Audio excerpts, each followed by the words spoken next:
Hi, I'm Sierra. I'm the video specialist here at Autel Robotics. Today I'm here to teach you how to shoot HDR photos with your EVO II aircraft and also how to stitch them together in post-production.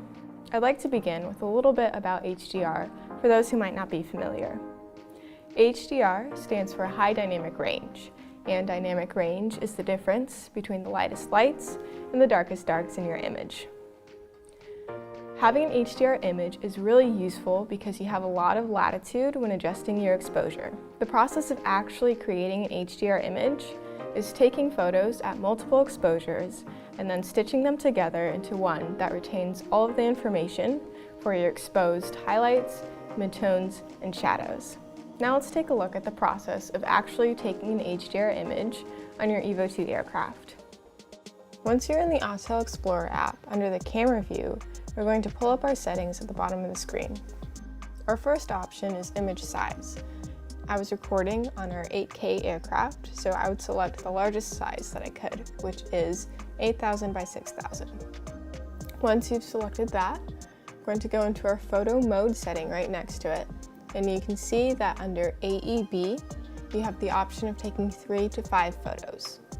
AEB stands for Auto Exposure Bracketing. It sets the camera to burst mode and adjusts the ISO and shutter speed to capture photos at different exposures. I usually select 5 photos because I like the extra stops of exposures that I'm getting with that, but you can do 3 as well and get a good result.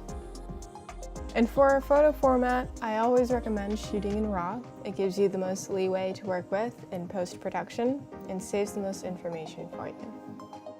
Before I begin, I'll select my object of interest, which is the mountains, to make the autofocus engage, and then click on the shutter button. You can see that it automatically takes those 5 photos for you. This process does take some time, so just be aware of the wind or any motion in your shot, because pictures are harder to stitch together in post-production if the compositions aren't aligned. Moving on to the process of actually editing these photos, I've opened up Adobe Lightroom on my computer, and you can use Photoshop as well, just a quick reminder. You can see that I've imported my 5 bracketed photos, and you can do that just by scrolling down to the left-hand corner and hitting import. So now we want to stitch these 5 photos together into one HDR photo. To do that, we'll highlight all of them, right-click, scroll down to Photo Merge, and over to HDR. It will then automatically generate a preview for you so you can see what the photo will look like. All right, so once that preview is complete, we're going to go ahead and click Merge. So we're going to go over to the Develop tab in the top right corner.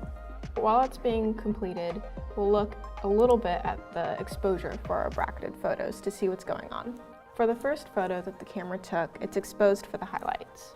If we look up at the top at the mountains and the clouds, that is properly exposed. It contains a lot of detail, it's sharp, and that will carry over to our final photo. If we look down in the shadows where the trees are, it's really underexposed and there's not a lot of information there. So we're really only using this first photo for the exposure of the highlights. In contrast, we'll look at the 5th photo, which is exposed for our shadows.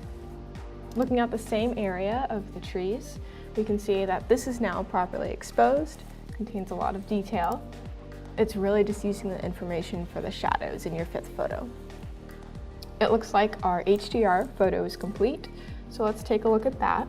Now we can see how the computer has stitched together the exposures from all 5 photos and kept the information in our highlights, midtones, and shadows for us. If we go over to our side panel here and adjust our exposure, we have a lot of room to come down lower or higher and still retain information throughout the image. If we look at the black slider down here, when we bring it up towards 100, you can really see how much detail this file contains because it doesn't automatically blow out the shadows. It still has information to work with, which is really, really helpful. So that's our finished photo. You can see really how easy it is to edit HDR photos, stitch them together. It's very simple, very quick, and it provides you with a lot of latitude when you're adjusting for exposure. Thank you so much for watching. If you enjoyed this video, please give us a like or subscribe on the channel, or comment down below any additional questions you may have. Thanks for watching.